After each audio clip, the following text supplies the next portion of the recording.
प्रभु नमो भगवते वासुदेव। प्रभु नमो भगवते वासुदेव। प्रभु नमो भगवते वासुदेव। कृष्णाय वासुदेवाय हरिये परमात्मने नैनाथ क्लेश नाशाय गोविंदाय नमो नमः। गोविंदाय नमो नमः। वसुदेव सुतं देवं कंसानूरमर्दनं देवकी परमानंदं कृष्ण वंदे जगत गुरुं। कृष्ण वंदे जगत गुरुं। श्री कृष्णा शरणं मम। श्री कृष्णा शरणं मम। श्री कृष्णा शरणं मम। आओ भाग्यशाली कल्याणकामी देवियों, बड़भागी गीता के पैरोकारों, मेरे सज्जनों, धार्मिक भाइयों, मुबारक आप सबका आना।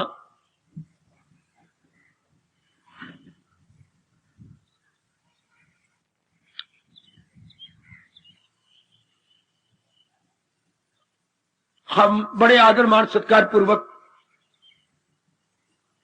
भक्ति के विषय में सुन रहे गए। मैं एक बार फिर दोहराई करके आगे बढ़ना चाहता हूं। ऐसे स्थानों का महत्व क्या है, क्यों हम धर्म स्थानों में एकत्रित होते हैं और अपने भगवान जी की वाणी को सुनने का इतना शौक रखते हैं। ऐसे स्थान मेरे देश के अंदर क्यों बनाए गए, इत्यादि अनेक प्रश्न आजकल के पढ़े लिखे से एजुकेटेड मेरी बेटियों में, मेरे बच्चों में आए बिना रह नहीं सकते। ये स्थान उसी तरह जैसे आजकल आप किसी सीमा तक कॉलेज, स्कूल्स या जितनी भी एजुकेशन इंस्टीट्यूशन देख रहे गए, काम तो ये उनका था, लेकिन आजाद देश के अंदर भी ऐसी इंस्टीट्यूशन कोई काम नहीं कर रही। हमारी गवर्नमेंट का इधर एक पैसा भी ध्यान नहीं है। सुनिए, बड़े ध्यान से सुन लीजिए। ऐसे स्थानों का मतलब क्या? भगवान ने इंसान के अंदर दो शरीर बनाए गए। एक तो हमें दिखाई दे रहा है, इसे हम बोलती हैं आपका स्थूल शरीर, अंग्रेजी में बोलो ग्रास बॉडी। एक अंदर है मन और बुद्धि, जिसे आप बोलते हैं सटल बॉडी या सूक्ष्म शरीर।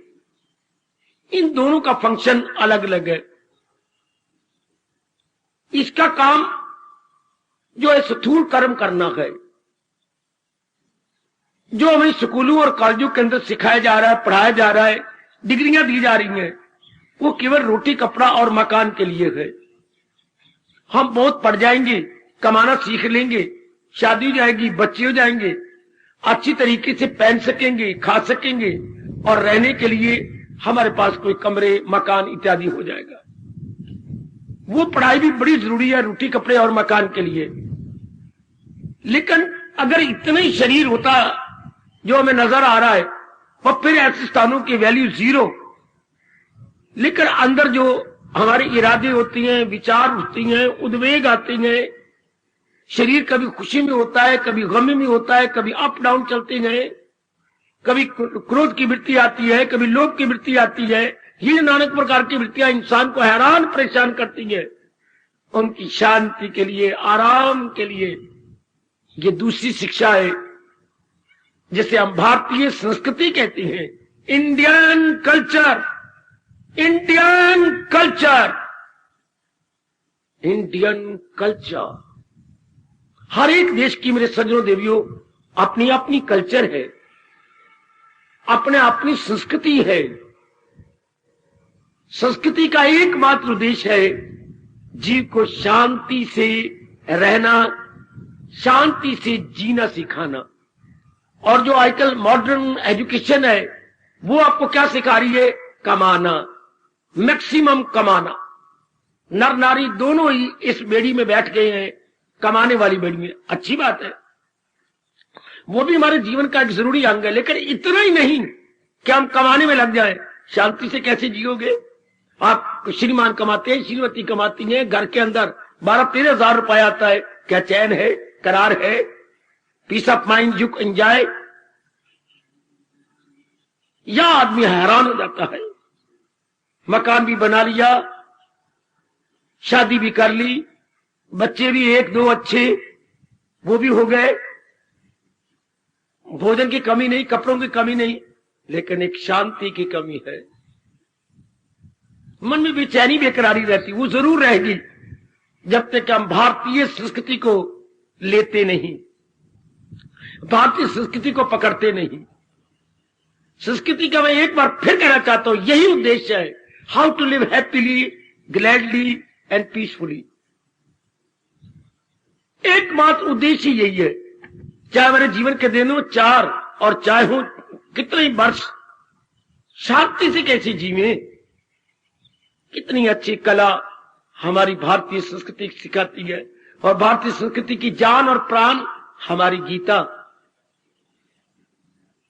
गीता जी हमारी भारतीय संस्कृति की जान प्राण है, जो आपको logically, with argument, philosophically, psychologically agree कर लेती है कि इस तरीके से इंसान permanent peace of mind attain करके शांति से जी सकता है। आज के नर नारी को मैं जरूर कहूंगा एकांत में बैठ के विचार करना। कमाना तो सीख लिया, ब्याह करना भी सीख लिया, मां बाप बनना भी सीख लिया, लेकिन आराम से, चैन से, करार से नहीं जीना सीखा। उसके 3 तरीके हैं जो हमारी गीता बड़े अच्छे ढंग से सिखाती है। 3 उपाय। जैसे इस स्थान में आप चारों ओर से तशरीफ ला रहे गए, लेकिन शांति को लेने एक 3 तरीके हैं, कर्म फिलॉसफी, भक्ति फिलॉसफी और ज्ञान फिलॉसफी।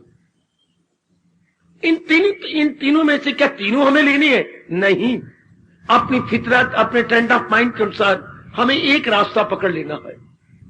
हम लोग ले रहे हैं भक्ति योग को, थ्रू डिवोशन, शांति थ्रू डिवोशन। अब शांति मिलती कहां से है? याद रखना, जो चीज स्थिर हो, टिकी हो, स्टेशनरी हो, स्टेबलाइज हो। संसार की कोई चीज स्टेबलाइज नहीं। भगवान ने सारी चीजों में मूवमेंट पैदा कर रखी है। अपने शरीर को देखो, मूवमेंट, और जिसमें मूवमेंट होती है वो चंद दिनों के बाद खत्म हो जाती है। खत्म का मतलब 5 तत्वों से बना, 5 तत्वों में डिजॉल्व हो जाता है। जितनी भी हम वर्ल्डली ऑब्जेक्ट्स देखते हैं, इन सारों में मूवमेंट है और 5 तत्वों की ओर जा रही हैं। चीजें कंपोज हो रही हैं और कुछ समय के बाद डीकंपोज हो रही हैं। आप पढ़े लिखे हैं, जरा ध्यान देना, कंपोजिंग डीकंपोजिंग हर मिनट, हर सेकंड लगातार हो रहा है, होता रहेगा। इसलिए संसार के किसी प्राणी पदार्थ से हमें परमानेंट हैप्पीनेस नहीं मिल सकती, इंटायरली इम्पॉसिबल। मैंने अभी कहा गीता जी की बात कि इंटायरली शांति किससे? जो चीज स्थिर, इस सारे संसार में स्थिर वही है जो संसार बनाने वाला है, चलाने वाला है, जो इस संसार का डायरेक्टर है, जो ऑपरेटर है, जो ऑर्गेनाइजर है। इस सारे संसार का डायरेक्टर, ऑपरेटर, ऑर्गेनाइजर कौन? भगवान की सिवा और कौन हो सकता है? वो एक स्टेबलाइज सत्ता है। Then how to realise? इसका जवाब भक्ति दे रही है आपको। और नारद जी ने अपने अनुभव के आधार पर बहुत ही अच्छा जवाब दिया बेटे, बहुत ही अच्छा। जैसे स्कूल कॉलेजेस में कुछ बुक्स क्या होती है, पढ़ने के लिए उन्हें मुकर्रर कर की होती है, निर्धारित की होती है, प्रेस्क्राइब की होती है। तो उन बुक्स को कईयों ने क्वेश्चन आंसर टाइप में बना रखा है, जो मार्केट में आपको मिलती है। इसलिए भक्ति के विषय में अनेक आचार्यों ने अपना अपना अनुभव दिया है। उनमें चोटी का अनुभव है हमारे देव ऋषि नारद महाराज जी का, जो ने सूत्रों के माध्यम से लिखा। अब प्रसंग चला हुआ है मेरी देवियों, मेरे सजनों, 38वें सूत्र का हमने प्रसंग लिया, जहां बताया गया थोड़ी सी भी भगवान की कृपा हो जाए तो जीव की भक्ति बढ़ निकलती है। कृपा कैसे हो, हमने जाना कि जो नेक जीव लगातार भगवान के चिंतन में रहती हैं।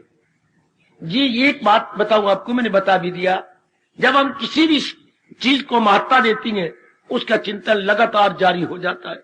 ना भूलना मेरे सज्जनों, ना भूलना मेरी देवियों, जब भी आप लगातार किसी प्राणी पदार्थ को महत्ता देंगे या इंपॉर्टेंस देंगे, बस उसकी याद बनी रहेगी।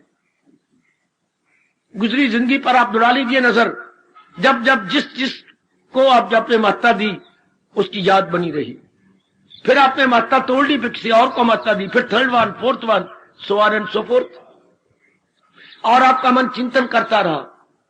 अब जाहिर किस्मत हम अपने भगवान को महत्ता दे रही है, जिससे हमारी बिगड़ी बन रही है।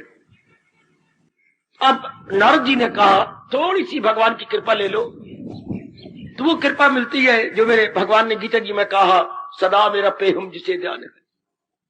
अब आज करके पहले क्यों भगवान का चिंतन करें? आप पढ़ाई का क्यों चिंतन करते हैं? महत्ता दी ना।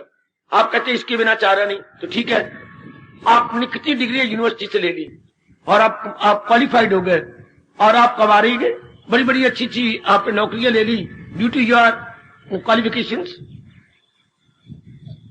इसी तरह अब तो कमाना सीख गया, 5-6 हजार मंथली सैलरी है आपकी और आप आराम से दिन काट रही हैं। आराम से दिन काटने का मतलब रोटी कपड़ा मकान आपको आसानी से मिल पा रहा है। लेकिन अब जो मैंने अभी भी बात की थी, इंसान केवल तन तो नहीं मन भी है। मन आराम से कैसे जिए, मन कैसे जिए भगवान से लेकर के शांति, चुका भगवान आनंद के घर है। जैसे ये सूर्य हमें किरणें दे रहा है, चूंकि सूर्य किरणों का घर है, इंसान को घंटों बैठ के विचार करना होगा। शांति भगवान का स्वरूप है। God himself is the embodiment of happiness. God himself, जैसे मैं कहूं सूरज himself is the embodiment of rays. ये किरणें वहीं से तो रेज आ रही हैं। हाँ, इससे परमात्मा खुद शांति का घर है। इसलिए हमें लाजमी तौर पर शांति को उसी तरह भगवान को अनुभव करना होगा। जैसे ये हमने जाना कि जब तक मैं क्वालिफाई नहीं होगा मैं अच्छी अच्छी नौकरी ले सकता। दिन रात एक करते रहे हम, कभी मैट्रिक कर ली, कभी एफए कर ली, कभी बीए कर ली, कभी एमए कर ली, कभी पीएचडी कर ली, कभी और हमने क्वालिफिकेशन ली। I know you are fit for capable, बिल्कुल कुछ शक नहीं। और अच्छी अच्छी नौकरी भी आपने ले ली, बहुत अच्छे क्वालिफाइड होकर के। इस तरह शांति के लिए भी जीव को क्वालिफाई अपने आप करना पड़ता है। किधर? भगवान को रियलाइज करने के लिए। और भगवान को रियलाइज करने का हम जो तरीका ले रही हैं भक्ति से, अब भक्ति बढ़े कैसे? भक्ति तो हम जान गए, बड़ी मुद्दत से भक्ति को सुन रही हैं, अपना रही हैं, लेकिन हाउ टू इंक्रीज? हमारे मन में उमंग है कि जो दिनचर्या भक्ति को बढ़ाए, हम कोलू के बैल की तरह एक ही जगह न खड़े रह जाए, बल्कि हमारी भक्ति कुछ आगे बढ़े। जो दिनों forward, still forward, more forward, still forward, more forward. तो ये संभव कैसे हो? भला हो नारद का, जिन्होंने अपना अनुभव में बताया कि थोड़ी सी भगवान की कृपा ली जाए, या तो सत्संग से या भगवान की कृपा से। दो बातें बता दी। तो भगवान की कृपा, हम भगवान का चिंतन करते रहे। जैसे बाकी प्राणी पदार्थों को हम चिंतन करते रहते और कई चीजें प्राप्त कर ली, अब हमारा परम धर्म है कि भगवान का चिंतन जारी हो जाए। ये मन में रखते हुए कि मेरी बिगड़ी बन जाएगी, जिस बात की मेरे मन में उमंग है, तरंग है, लगन है शांति की, चाहे हमारी जिंदगी का दिन हो एक और चाहे हो 100, अगर आई एम से रिमेनिंग पीरियड ऑफ लाइफ जो हम हैप्पीली, ग्लैडली, पीसफुली, कामली काटना चाहते हैं, वो जो हमारा मन भगवान की ओर लगेगा तो उनसे ये डिवाइन पावर ले लेगा। बिल्कुल ये हमारे मन में गहरी बात उतर जानी चाहिए मेरे सज्जनों। ओ मेरी देवी हो, जितनी पढ़ी लिखी आई बैठी है, जिनके चेहरे पर मैं साइन ऑफ इंटरोगेशन देख रहा हूं, वो बड़े ध्यान से इस बात को ले लें। काफी मेरे बच्चे एजुकेटेड है, and it is a very good sign of interrogation वाला हम तुझे सवाली निशानी या प्रश्न बोधित चिन्ह। हाउ? तो कैसी? जब ये जरूरी, जब हमने महत्ता दी कि भगवान मेरे जीवन का एक अनिवार्य अंग बन जाना चाहिए। जैसे हमने कहा पढ़ाई हमारे जीवन का अनिवार्य अंग, डिग्री, यूनिवर्सिटी की डिग्री हमारे जीवन का अनिवार्य अंग, and you attain gradually, you attain. जो भी आपने डिमांड की भगवान ने सप्लाई की। अब हमारे मन में ये सवाल आ गया है कि ये सब कुछ है, मैंने अभी दिन कहा ना, रोटी कपड़ा और मकान तीनों आपके पास मेरे भगवान ने बहुत कुछ दे रखी है। आपके पास खुली रोटी है, खुला मकान है, बिल्कुल खुला स्पेशियस आपके मकान है, कमरे, आंगन, 2 मंजिला, वेरी गुड। कपड़े की कोई कमी नहीं, कई सूट है आपके पास, लेकिन अब अंदर में शांति नहीं। सब कुछ हो जाने पर तो भी आपका दिन अच्छा नहीं करता, बेचैनी से करता, बेकरारी से करता। जैसे ये शब्द आम चल पड़ा है, टेंशन, टेंशन अर्थात तनाव बना रहता है, बुद्धि में खिंचाव बना रहता है। अब ये खिंचाव जाए कैसे?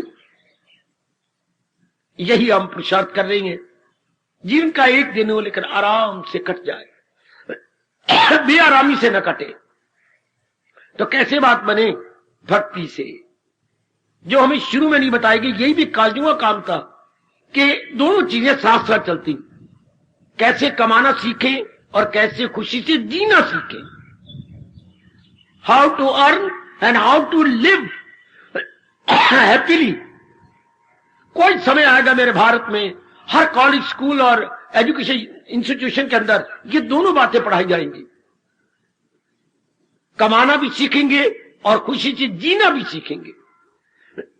जब तक आज के नर नारी को ये नहीं बताया जाएगा, उसके लिए बहुत मुश्किल हो जाएगा, बहुत ही मुश्किल होगा। इसलिए आप देख रही हैं आत्महत्याएं दिन प्रतिदिन बढ़ती जा रही हैं, दिन प्रतिदिन बढ़ रही हैं, क्योंकि इंसान से सहन नहीं होता। जब इंसान सहन नहीं करेगा तो बस फिर मर जाता है या अपने आप को खत्म कर देता। शाबाश। तो अब और महत्ता बढ़ाइए भगवान की, आपको चलते फिरते मेरे भगवान की याद बनी रहेगी। तो मैंने कहा जिसकी याद बनी रहती है ना, उसके गुण आ जाते हैं हमारे पास। कभी आपने अनुभव किया? जरूर अनुभव किया होगा मेरे बच्चों ने। जिसकी भी आप याद करते हैं उसके गुण दोष आ जाते हैं। अब जब भगवान को लगातार याद करते हैं तो पहले सबसे पहले 3 गुण आ जाते हैं, विवेक, वैराग, भक्ति है। सूर्य को याद करें, सूर्य का प्रकाश, सूर्य की गर्मी, सूर्य की किरणें, लाजमी तौर पर आप मिलेंगे आपको। इफ यू रिमेंबर, अपने सूर्य को लगातार याद करते हैं विदाउट प्रे कॉन्स्टेंटली, तो ये 3 तो सूर्य की चीजें मिल जाती हैं आपको। इस तरह भगवान को याद करने से विवेक, वैराग और भक्ति, ये लाजमी तौर पर उनके जो गुण है वो आपको मिल जाते हैं। आज कल बच्चे कहते क्यों भगवान को याद करें? आपकी डिमांड कैसे पूरी होगी? पीस ऑफ माइंड परमात्मा से।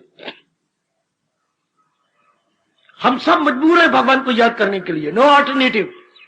वैसे हम मजबूर थे पढ़ाई करने के लिए, क्यों? खाएंगे कमाएंगे कहां से? कैसे हमारा जिंदगी के 4 दिन आराम से कटेंगे? जीविका उपार्जन के लिए या लाइवलीहुड के लिए हमने जो कुछ किया ठीक किया, लेकिन ये तो नहीं पता लगा कि शांति से अलग है, कमाना कुछ और होता है। कमाने से मैंने अभी कहा 3 चीजें तो खुली मिल जाएंगी, रोटी कपड़ा और मकान। हम समझते रहे कि रोटी कपड़ा मकान से खुशी से जी जाएंगे, लेकिन मन तो इससे तृप्त नहीं होता। मन तो मेरे देवी बेचैन रहता है। तो मन जो मालिक के नजदीक पहुंचता है, जो शांति का घर है, तब जाके मन शांत हो जाता है, मन आनंदित हो जाता है। तो ये हम गीता जी से सीख पा रहे थे, जबकि अचानक नारद जी का अनुभव का लाभ उठाने लगे। तो नारद जी अब आगे कहने लगे भक्ति कैसे बढ़े। तो हमने जाना कि भगवान जी की थोड़ी सी कृपा के अधिकारी बन जाए, थोड़ी सी कृपा के अधिकारी। जैसे आपने अपने क्वालिफाई में कितनी कुर्बानियां की हैं, कई ट्यूशनें रखी, कई रात को जागे, कई आपने कई क्वेश्चन के घूटे लगाए, कईयों को पास समझने के लिए आप गए। क्या लंबी चौड़ी कहानी सुनाऊं कि कैसे आपने अपने आप क्वालिफाई किया। इस तरह हम भगवान के योग्य कैसे बने, भगवान के लिए कैपेबल कैसे बने। तो उन्होंने कहा थोड़ा से भगवान की कृपा के योग्य बन जाओ। इसके बाद वो कह रहे हैं 39 श्लोक में, क्या जो सत्संग होता है जिससे कि भगवान की कृपा मिलती है, वो बड़ी दुर्लभ है, अगम्य है, अमोघ है। अब हमारे नारद जी ये कह रही है सत्संग का मिलना क्या होता है? दुर्लभ। कई जन्मों के जब पुण्य जागते हैं तब मन सत्संग की ओर लगता है, सत्संग की ओर, जिसमें सत्य की बातें, भगवान की बातें चले, सिद्धांत की बातें चले, ज्ञान की बातें चले, और वो है चोटी की हमारी भगवत गीता, जो सत्संग को अपने आप में मुकम्मल कर देती है, परफेक्ट कर देती है। तो ये हर एक तो इसके योग्य हो ही नहीं सकता जब तक कई जन्मों के पुण्य न जागे। हो मेरे सजनों, मेरे देवियों, हर एक को आप नहीं कह सकते कि सत्संग के लिए चल, नहीं। हालांकि शांति हर एक को चाहिए, लेकिन हर एक सत्संग के योग्य नहीं है। ये बड़ी अजीब बात है, मैं आपसे कह रहा हूं। शांति हर एक को चाहिए, लेकिन नहीं, वो तो सिर्फ कमाने में, बच्चे बनाने में, बच्चों को पढ़ाने में रह के मर जाएंगे बस। थोड़े से आप जैसे जीव होते हैं जो कल्याणकामी बन जाते हैं, जो अपनी वेलफेयर या अपनी बेटरमेंट हर तरीके से चाहती है, तो उनके लिए भगवान का संग अनिवार्य हो जाता, जो कि आसानी से नहीं मिलता। क्या कई जन्मों के, मैं कह रहा हूं, पुण्य जागे। इसलिए भगवान ने गीता जी में कहा, जन्म पर जन्म लेके, जन्म पर जन्म लेके, बहुनाम जन्मनाम अंते। फिर मिल जाए तो समझना बड़ा मुश्किल। अच्छा, अगर समझ लिया जाए जीव तो फिर जाया नहीं जाएगा। अगर आप मेरे भगवान की बातें समझ रही हैं तो जाया नहीं जाएंगे, फिर आप अपनाने के लिए मजबूर हो जाएंगे, क्योंकि आप में सतोगुण बढ़ता जा रहा, दिन ब दिन बढ़ रहा है, दिन ब दिन बढ़ रहा है। इसलिए मैं आपसे जरूर प्रार्थना करूंगा, जहां तक हो सके पुण्य कमाइए, जहां तक आपसे बन पड़े पुण्य कमाइए, जितना हो सके। जब भी कुछ सुनहरी मौका मिले आप पुण्य कमाइए। सबसे बड़ा हमारा पुण्य होता है भगवान की मधुर स्मृति में लगे रहना। यह हमारे वैदिक हिंदू धर्म के अनुसार सबसे बड़ा पुण्य हो। मेरे सज्जनों, मेरे भाइयों, बताओ मेरी पढ़ी लिखी एजुकेटेड बेटियों, बहुत बड़ा पुण्य अपने मालिक को याद करना। जैसे मंगनी हो जाने के बाद आप अपने श्रीमान को याद करती नहीं, उनके घर को, उनके रिश्तेदारों को, उनकी क्वालिफिकेशन के बारे में आप विचार करते रहे, सोचते रहे, उनकी गहराइयों में उतरते रहे आप लोग। शाबाश। इस तरह आप कल्याण चाहने वाले के नाते से हमारे लिए परम धर्म हो जाता है कि हम अपने इष्ट देव की मधुर स्मृति में, अर्थात स्वीट मेमोरी में लगे रहे। हमारी भक्ति स्ट्रांग हो जाएगी। शाबाश। और फिर ये आपका जाया भी नहीं जाएगा, अर्थात ये गहरी उतरती जाएगी, आप में गुण आते जाएंगे। मैंने अभी भी कहा था, हमारे भारतीय मनोविज्ञान बताता है, जिसको याद किया जाता है उसके गुण दोष दोनों आ जाते हैं। भगवान में तो गुण ही गुण है, दोष तो प्रकृति में है। अगर कोई डिफेक्ट नजर आती है तो only in the nature, nature में है। नेचर को बनाने वाले भगवान में नहीं होते। भगवान में क्वालिटीज ही क्वालिटीज नजर आएंगी, good qualities, positive qualities, good qualities, sound qualities, healthy qualities, positive qualities आपको भगवान में दिखाई देंगी। वाह, परमात्मा आपको शक्ति दे। सबसे बड़ा पुण्य मैं यही कह रहा हूं, भगवान की याद में लगे रहना। दूसरा पुण्य 12वें अध्याय के अनुसार जो भगवान ने क्वालिटीज बताई है भक्तों में, वो क्वालिटी हमारे में जरूर होनी चाहिए। वो क्वालिटीज क्या है? विशेषताएं। जैसे आप नौकरी के लिए कुछ 4-5 विशेषताएं होती, इतनी उम्र हो, उसकी क्वालिफिकेशन ग्रेजुएशन हो, थोड़ी कुछ महीने का तजर्बा भी हो, कुछ वो ऐसी विशेषताएं या क्वालिफिकेशन चाहते हैं। इधर हमारी क्वालिफिकेशन बड़ी जरूरी हो जाती है। जो भगवान ने गुण बताए हैं कि मेरे भक्तों में ये गुण होते हैं, अपने में जरूर देखना चाहिए। मैं पहले भी कई बार कह चुका हूं, आज फिर प्रसंग बन रहा है कि जब सत्संग मिल जाए तो सत्संग के बाद सत्य में क्या, सत्य की बातें मिलती हैं, असत्य की बातों को हम अपने अंदर से निकालती हैं। जो चीज अनवांटेड, ये जो मालूम हो जाता है कि ये जो मेरे थॉट्स थे, ये जो मेरे इरादे थे, ये क्या है, ये अवांछनीय तत्व है, अनवांटेड क्वालिटीज है, that must be removed as early as possible. अपनी ओर से हम फिर कोई कसर नहीं छोड़ते, उन्हें रफा दफा किया जाता है, उन्हें निकाला जाता है, उनसे विरक्त हुआ जाता है। विरक्त कोई भी गुण तब रहता है हमारे अंदर, या कमजोरी, जब हम उनके साथ हाँ में हाँ मिलाते हैं। जब हमारे अंदर आग लग जाती है कि मैंने इनको निकालना, ये मेरे लिए हानिकारक है, बस फिर वो टिक नहीं सकती, फिर वो रह नहीं सकती। कोई कमजोरी आप पे है, आपके अपने कारण से, अगर आप पूर्ण रियलाइज करें ये कमजोरी मेरे में नहीं रहेगी, आप देखेंगे नहीं रह सकती। कमजोरी की कभी बात से चलेगा, कमजोरी रह जाए नहीं रहेगी। आपकी अपनी कमजोरी के कारण से कमजोरी रह रही है। हाय हाय हाय गाय, आपकी मानसिक कमजोरी के कारण से कई डिफेक्ट आपके अंदर है। अगर आपका मन मजबूत हो जाए, मेरे भगवान जी कह रहे हैं, अगर दिल है मजबूत चिंता नहीं, तो मन के पक्का इरादा हो जाने से फिर कमजोरी कहां? कमजोरी को स्थान कहां मिलता है कि मन में अकोमोडेट कर ले? कभी भी नहीं। कमान भगवान कह रही है अमोघा च, फिर वो व्यर्थ नहीं जाते। जिसके मन में ये आ गया, उसकी मेहनत, उसका सत्संग, उसका सुनना, विचार करना बिल्कुल भी ज़ाया नहीं जाएगा, बल्कि पूरा अपना रंग ले आता है। भगवान करे ऐसा ही हो, प्रभु कृपा करे ऐसा ही हो। अब तो सत्संग मिलता ही नहीं, बड़ा मुश्किल युग में कहां मिलता है।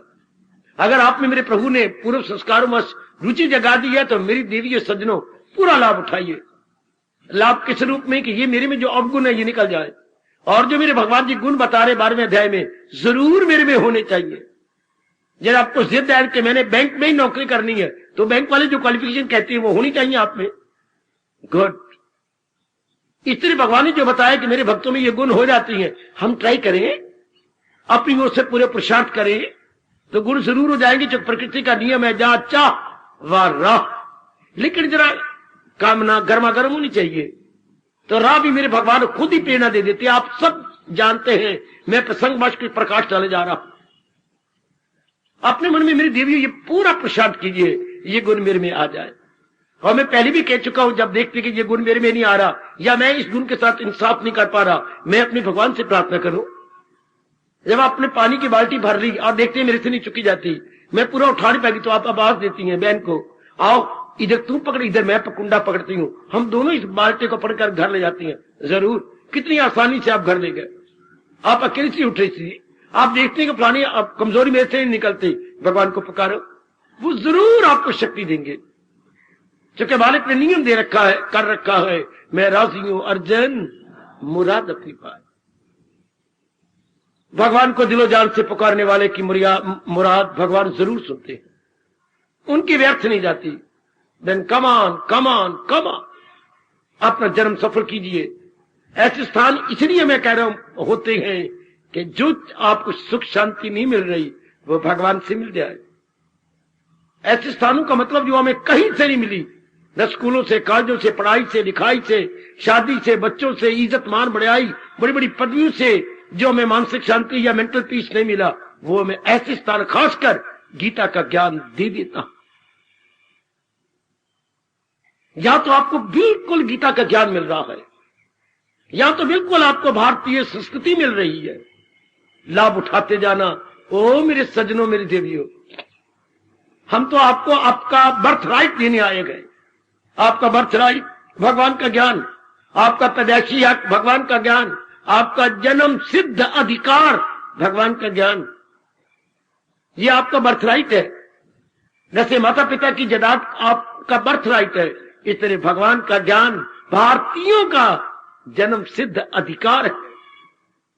हमें जरूर लेना चाहिए अपने देश की संस्कृति, और हमारे देश की संस्कृति हमारे गीता ज्ञान है, जरूर लेना चाहिए बड़े आदर मान सत्कार पूर्वक, ताकि मन की हलचल, मन की बेचैनी, मन की विक्षेपता, मन की ऑसिलेशन, मन की वेवरिंग सदा के लिए समाप्त हो जाए।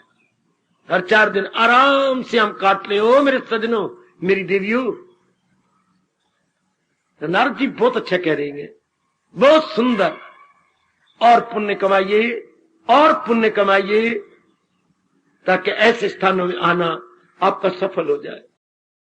आत्मनिएव आत्मना तुष्टा, आत्मनिएव आत्मना तुष्टा। उनका मन अंतर्मुखी होकर प्रसन्न है, गदगदुआ जा रहा है। जैसे आपने अपने अंदर ही जो है नल खुदवा लिया है, जब चाहो हैंडपंप चलाइए और पानी दीजिए। आपके घर में हैंडपंप लगा हुआ है, बस चलाइए और लीजिए। मैंने कई देवियों को सुना, बाबा आपका हैंडपंप, कहता हैड नहीं शब्द होता, हैंड होता है जो हाथ से चले। सारी मेरी बच्चियां हैंडपंप बोलती है, handpump handpump, there is no such word. Had hand जो अपने हाथों से चले, तो कितना आसान है, जब चाहो अपने हाथ से पानी ले लो। गुड। इसलिए कितनी अच्छी जिंदगी है कि जीव को शांति अपने अंदर से मिल जाए। नहीं तो आजकल 99% नर नारी अपनी खुशी दूसरों पे डिपेंड करते हैं। मुझे अच्छी नौकरी मिल जाए, मुझे अच्छा घर-वर मिल जाए, मेरी गोद में बच्चा हो जाए, मुझे अच्छी पदवी मिल जाए, हाय रब्बा मेरा अच्छा मकान हो जाए, मेरा ये हो जाए, मेरा वो हो जाए, मैं ये ले लूं तब मैं शांति रहूंगी। कितना बेचैनी है आज, जबकि हम हिंदुस्तान में रहने वाले ये बचपन से जान रहे हैं, पराधीन सपने सुख नहीं। इंसान जितना पराधीन होता जाएगा उतना दुखी होते जाएगा। फिर भी हमारी पराधीनता बढ़ती जा रही है। अपनी खुशी के लिए कितनों पर डिपेंड करते हैं। इसी मनोरंजन के लिए क्या क्या नहीं आप करते। ताश खेला जाता है मनोरंजन के लिए, सिनेमा देखा जाता है मनोरंजन के लिए, टीवी देखी जाती है मनोरंजन के लिए, शादी की जाती है मनोरंजन के लिए, बाल बच्चे पैदा किए जाते हैं मनोरंजन के लिए, लूडो खेली जाती है मनोरंजन के लिए है, पार्क में क्यों जाते हैं मनोरंजन के लिए है, और बड़े बड़े बागों में जाती है, शिमले जाती है, चंडीगढ़ जाते हैं फॉर वर्क पर्पज। उगता आ गया है घर में, देवियों के दरबार में आप जाते हो फॉर वर्क पर्पज, मनोरंजन के लिए। इंसान कितना गुलाम हो गया अपने मनोरंजन के लिए। हाय हाय, जबकि शांति का घर उसकी अपनी भीतर में है, यदि भक्ति द्वारा अंतर्मुखी हो जाए तब। यदि भगवान की भक्ति का पूरा सहारा ले लिया जाए और तरीका भगवान जी से, भगवान के 12वें अध्याय से सीख लिया जाए, जी कितना आजाद है। ओ मेरे बुजुर्गों, खासकर जो भरे जोबर में आ रहे हैं, मेरी माताएं खासकर मेरी देवियां जो अपने भरे जोबर में तशरीफ लाती हैं, तरीका सीख लो अपने भगवान से। नारद जी तो अपना अनुभव बता रहे हैं, भला हो इनका जो अपने अब तरीका बता के हमें बड़ा लाभ पहुंचा देंगे। स्कूलों कॉलेजों में एक्सपीरियंस्ड हैंड होते थे जो हमारी कमजोरी को दूर कर देते थे in that very subject. Experienced hand खास करके रखे जाते थे जब इम्तिहान के महीने 2 महीने रह जाते थे, बार बार से बुला करके स्पेशल क्लासेस ली जाती थी। मैं लाहौर की बात कर रहा हूं। भले ही उन दिनों बड़ी फीस देनी पड़ती थी, लेकिन वो हमारी कमी को दूर कर देते थे। Experience and distinguished hands. और मेरे देवियों, अपने नारद से लाभ उठा लो, जितना हो सके पुण्य कमाइए, जितना हो सके। तो नारद जी फरमा रही है अपने 47 सूत्र में, ऐसा अवसर बड़ा दुर्लभ मिलता है जो मेरे भगवान ने आपको हर सुबह हर शाम दे रखा है। It is not an easy to be attend, it is very difficult. मालिक ने कितनी कृपा करते हुए हमें अपनी वाणी के श्रवण का, समझने का, अपनाने का शौक पैदा कर दिया। भगवान करे ये शौक आपका बढ़ चले। और फिर सबसे बड़ी बात ये जो नारद जी कह रही है, अमोघा, ये अमोघ है, जय नहीं जाएगा। परमात्मा आपको शक्ति दे, इसे अपनाते जाए, इसे जीवन में ढालते जाए। जरा आप यदि पेंटिंग ना करें कि मैं अपना लूंगा, ये गा गीत तो बिल्कुल ही आप छोड़ के रख दो, बस अब मुझे मौका मिला मैंने अपना लिया। ये अपने जीवन में पक्का कर लेना, अभी नहीं तो कभी नहीं, अभी नहीं तो कभी नहीं, अभी मैंने अपनाना है। नाउ और नेवर, नाउ और नेवर, नाउ और नेवर। ये बात ऐसी गहरी ले जाओ, फिर कहां मौका मिलना है। जोबन जा रहा है, अवसर जा रहा है, ये फिर समय कहां मिलने वाला है। नाउ और नेवर, अभी नहीं तो कभी नहीं। ये बात समझ आई, भगवान की बात मेरी बन गई, मैंने इसे अपना लिया, मैंने जीवन में ढा लिया। अपना लिया इजिकल टू अपना बना लिया। ओए ओए ओए ओए ओए ओए, अपना लिया। ओ मेरी देवी, ओ मेरे भैया, अपना लिया इजिकल टू अपना बना लिया। कभी ना कहना कि मैं अपना लूंगा, वो गा कभी नहीं आएगा। If I lose this opportunity, तो मैं लूज ही करता जा रही हूं। मेरी ये गंदी आदत पड़ेगी, अपना लूंगा, गा गा गा, पर कब? Why not at this very moment? शाबाश शाबाश मेरे बच्चे, भगवान ने मौका दिया, अभी क्यों ना हम इसका लाभ उठा लें या अवेल कर लें। इसलिए नारद जी कह रहे अमोघा, ये शायद आने वाला नहीं। जो था दुर्लभ वो तो आपको मिल गया, अब आपके लिए दुर्लभ नहीं, बड़ी मुश्किल से लाभ मैंने प्राप्त होना, ये बड़ी मुश्किल से प्राप्त होता है। और अब हम मिल गया, अब हमारा काम क्या, इसे अपना बना देना। जो बात भक्ति की समझ में आए, ये ना को मैं नारी हूं, मैं पत्नी हूं, मेरा ये गलत बात है, ये मन की चाले। वो नालायक इसे अपने में अपना नहीं चाहता, तभी ऐसी बातें बनाता जैसे नाच न जाने, क्या बोलूं, आंगन टेढ़ा। नचना खुद नहीं आता, मैं तो इतना अच्छा नाचता, अगर ये आंगन टेढ़ा ना होता। सब फजूल बातें हैं। कहावत अपने देश में है मशहूर, नाच न जाने आंगन टेढ़ा। अब ये मन की चालों में ना आए, अपनाना गए अभी अपना लेना। जो बात भगवान की समझ में आती है फौरन उसे अपने जीवन का अंग बनाई जाना, और आगे विश्वास के दिला रहे हैं अमोघा चीज ये व्यर्थ नहीं जाएगा। भगवान ने भी गीता जी में कहा, याद है ना आपको, न कोशिश है इसमें कोई हो, रास्ते में उसकी रुकावट कहां, जरा भी जो ये धर्म आ जाएगा खौफों खतर से बचा जाएगा। बिल्कुल भी इस मार्ग में ये हमारी मेहनत ज़ाया नहीं जाती।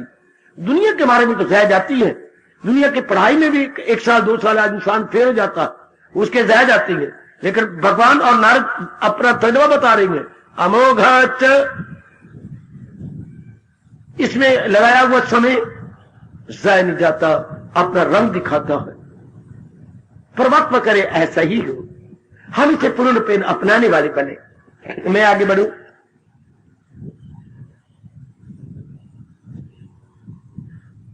अब वो कहती हैं सत्संग भी भगवान की कृपा के बिना नहीं प्राप्त होता। ये चल रहा है 40वां सूत्र, लभते अपि तत्कृप्याएव। ऐसा सत्संग भी उनकी कृपा से ही प्राप्त होता है। क्या भगवान की कृपा सब पे नहीं? क्यों नहीं, वो तो हमारे माता पिता हैं, उनकी कृपा तो हर एक पर है। तो फिर ये कैसे नारद जी ने कहा कि उनकी कृपा के बिना नहीं? सुनिए जरा, नारद के कहने का मतलब क्या, अभिप्राय क्या है। उनकी कृपा की, अर्थात भगवान की कृपा के बिना सत्संग भी तो नहीं मिलता। इसका मतलब भगवान में पक्षपात है, भगवान इम्पार्शियल नहीं है। भगवान क्या पार्शियलिटी से काम लेती है? बिल्कुल भी नहीं। वो तो हमारे माता पिता, तो कभी माता पिता भी तो पार्शियलिटी होती नहीं, माता पिता तो पक्षपात रहित होती है, वो तो सारों से बराबर प्यार करती है, उनकी कृपा हर एक पे होती है। तो फिर क्या, तो फिर ये प्रसंग क्यों नारद ने चलाया कि उनकी कृपा के बिना सत्संग नहीं मिलता?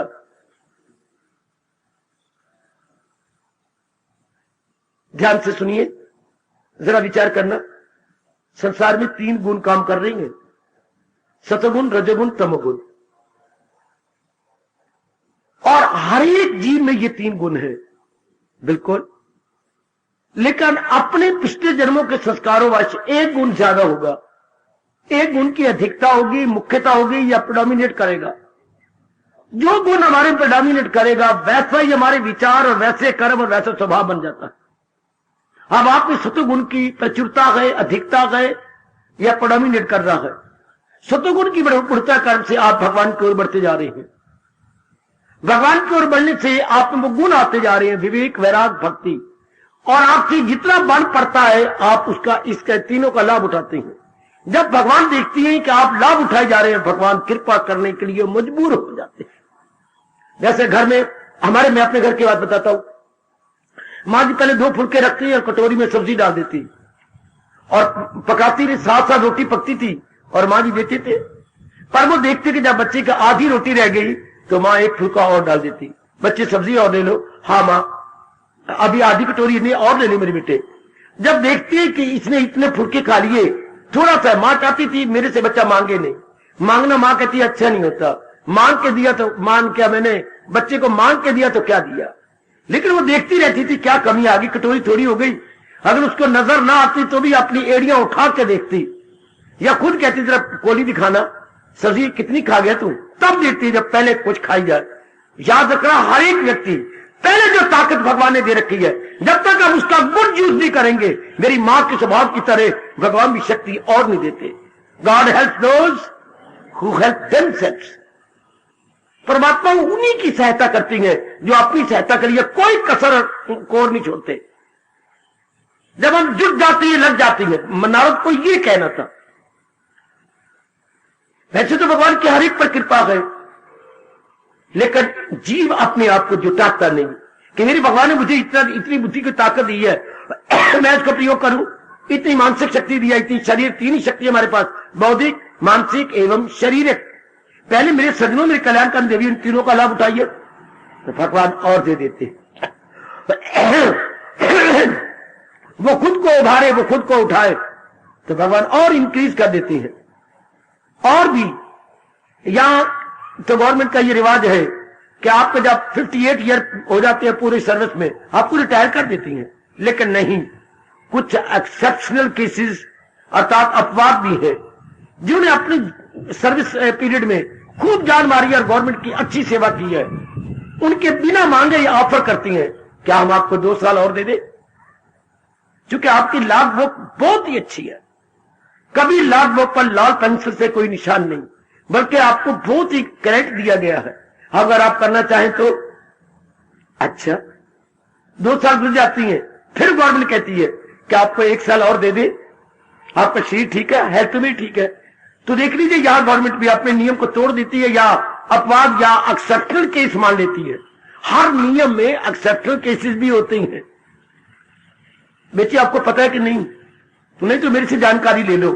अपनी भाषा में कहेंगे अपवाद, जहां नियम होंगे वहां लिखा होगा इस दशा में ये नियम पर, इस नियम की परवाह नहीं की जाएगी। यदि ऐसा हो गया तो फिर नियम लागू ना होगा। शाबाश शाबाश शाबाश, बहुत अच्छे।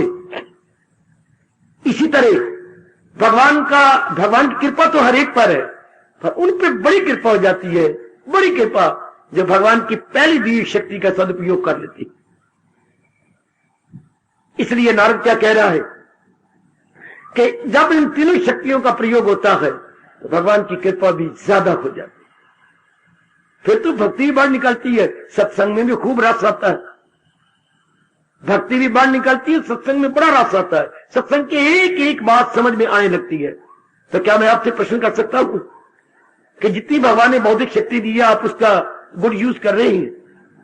क्या मैं अपनी देवी से पूछ सकता हूं कि जो मेरी परमात्मा ने मानसिक शक्ति दी है, उन उच्च विचारों का आप प्रयोग कर रही हैं?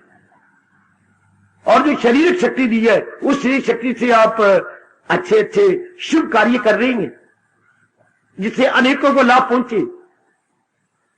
शाबाश। हर एक का अपना अपना प्रश्न है, और बहुत ही गुणकारी प्रश्न है, जो एकांत पे बैठकर अपने से इंक्वायरी की जानी चाहिए। यह सेल्फ इंक्वायरी। हम अपने आप से पूछे कि मेरी मालिक ने तीनों शक्तियां मुझे इंटेलेक्चुअली, मेंटली, फिजिकली, तीनों शक्तियां मेरी मालिक ने प्रदान दी है, क्या मैं उसको गुड यूटिलाइज कर रहा हूं? आपने से पूछना। फिर नारद कहती हैं भगवान की कृपा और हो जाती है, मेरे मालिक और भी कृपा करने के लिए मजबूर हो जाते हैं। इस तरह नारद जी का अनमोल अनुभव का मैं और आप दोनों श्रोता वक्ता कल्याणकामी हैं, लाभ उठाते चले और भगवान से दिव्य शक्ति की प्रार्थना करते चले, ताकि ये जन्म तो हमारा प्रभु कृपा से अवश्यमेव सफल हो जाना चाहिए। सर दीजिए, बाहर न छोड़िए। हाय हाय, इस देव आप ही पक्का करवाओगे। अनुभवी का जरा अनुभव लो। कितनी बार आपके कानों में आवाज गई होगी गुरुद्वारे से या कहीं से सुना होगा गुरु तेग बहादुर के ये शब्द बड़े कमाल के, बाहर जिनादी पकड़िए, सर दीजिए, सिर चला जाए, बाह न छोड़िए। गुरु तेग बहादुर बोलिया, सर पाइए पर धर्म ना छोड़िए। भले शरीर चला जाए पर जो बात पकड़ी है उसको कभी नहीं छोड़िए। बाह जिनादी पकड़िए, सर दीजिए, बाह न छोड़िए। अब जो मालिक को हमने पकड़ लिया, शरीर की धगियां उड़ जाए पर मालिक का चिंतन न जाने को, मालिक का चिंतन जारी रहे। भगवान का चिंतन लगा रहे। शाबाश शाबाश शाबाश।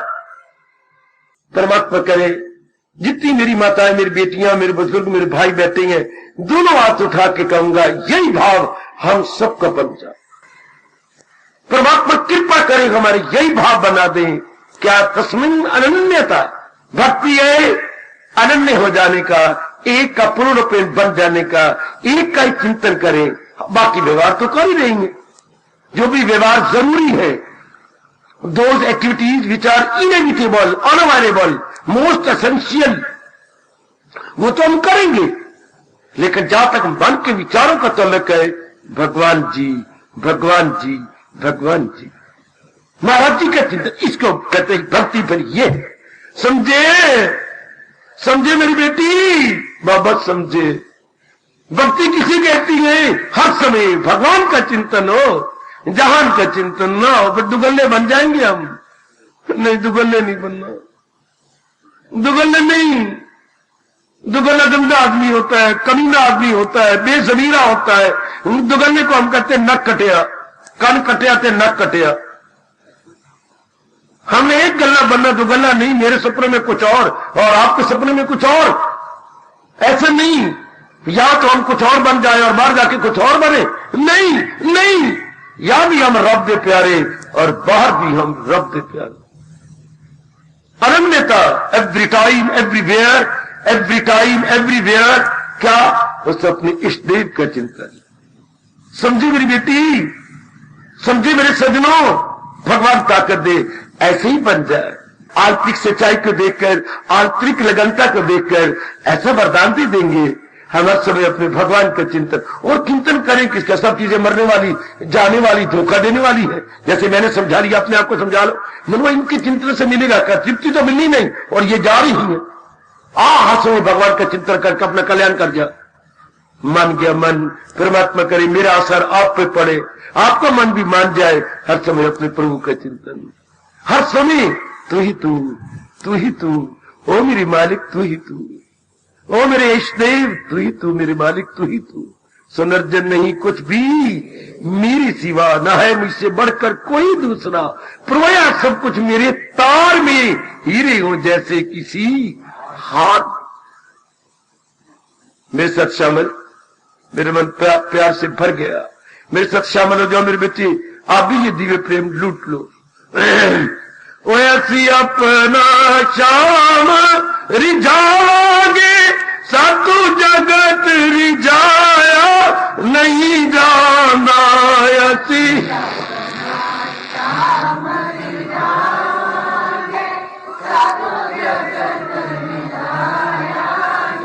ऐसी अपना शाम मनाओगे, सातु जगत मनाया नहीं जानदा। अपना शाम बड़े प्रेम से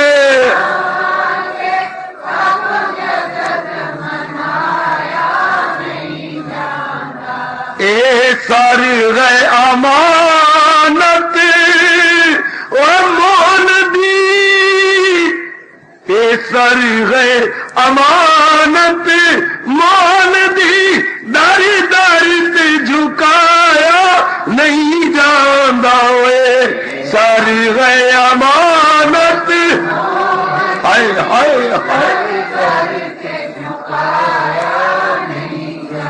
अंदरले मन से बोलो मेरी बेटी, अंदरले थानू पूरा फॉल्ट। ईश्वर गए अमानत मान दी, दारी दारी ते झुकाया नहीं जानदा। सारी है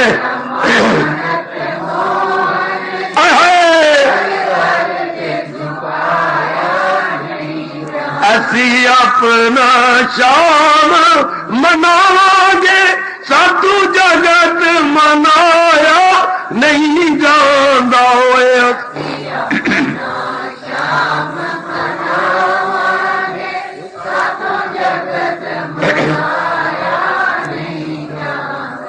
मेरी ओर देखो, मेरी ओर जरा। इस दिल विच सूरत रब दी है,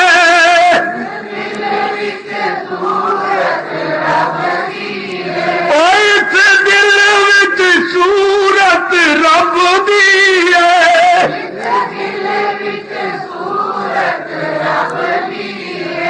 इस दिल विच सूरत और रब दी है, कोई और बिठाया नहीं जानदा।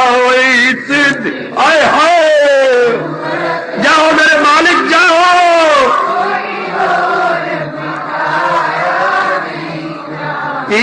दिल विच सूरत और रब दी है कोई और बिठाया नहीं जांदा इस दिल विच सूरत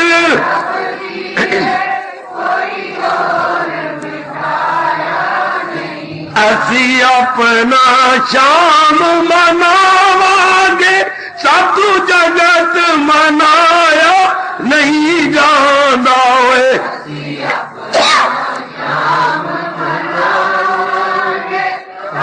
जाओ देखना जरा मेरी ओर असी शाम देगा शाम सादा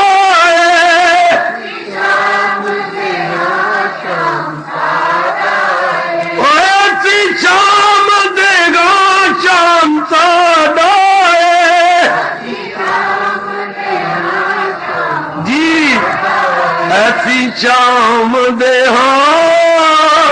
शाम सादा है क्या करे अब असी शाम दे शाम सादा ए वेद छुपाया नहीं जांदा ओए शाम दे शाम हाय हाय हाय असी शाम दे शाम सादा ए वेद छिपाया नहीं जांदा ओए शाम दे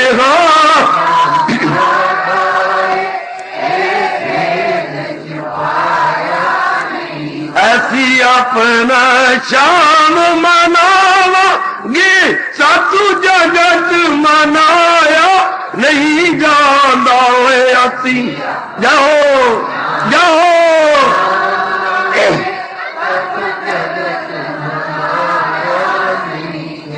इस दिल विच सूरत रब दी है कोई और बिठाया नहीं जांदा ओए इस दिल विच सूरत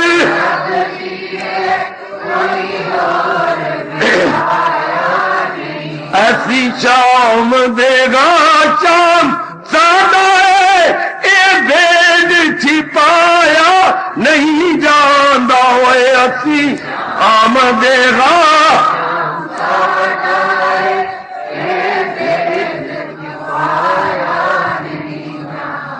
एक बारी फिर प्यार से भर के कह लो ना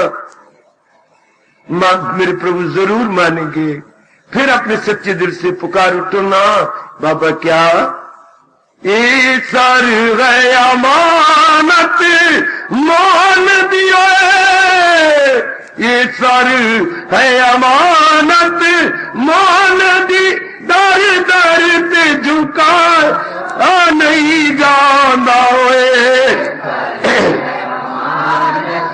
अनन्यता अनन्यता ए सर गए अमानत मान दी दर दर ते झुकाया नहीं जांदा बहुत अच्छे फिर कहिए ए सर गए अमानत मान दी दर दर ते झुकाया नहीं जांदा ओए सर गए अमानत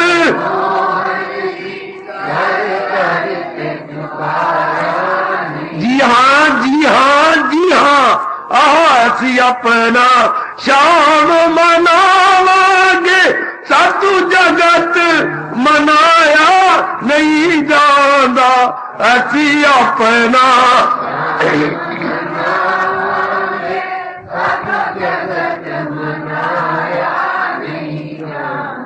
भगवान ऐसा ही गूढ़ा रंग हमारे अंतःकरण में डाल दे इसी अनन्यता कहते हैं यही है अनन्यता मेरी देवियों मेरे सज्जनों हार्दिक धन्यवाद हार्दिक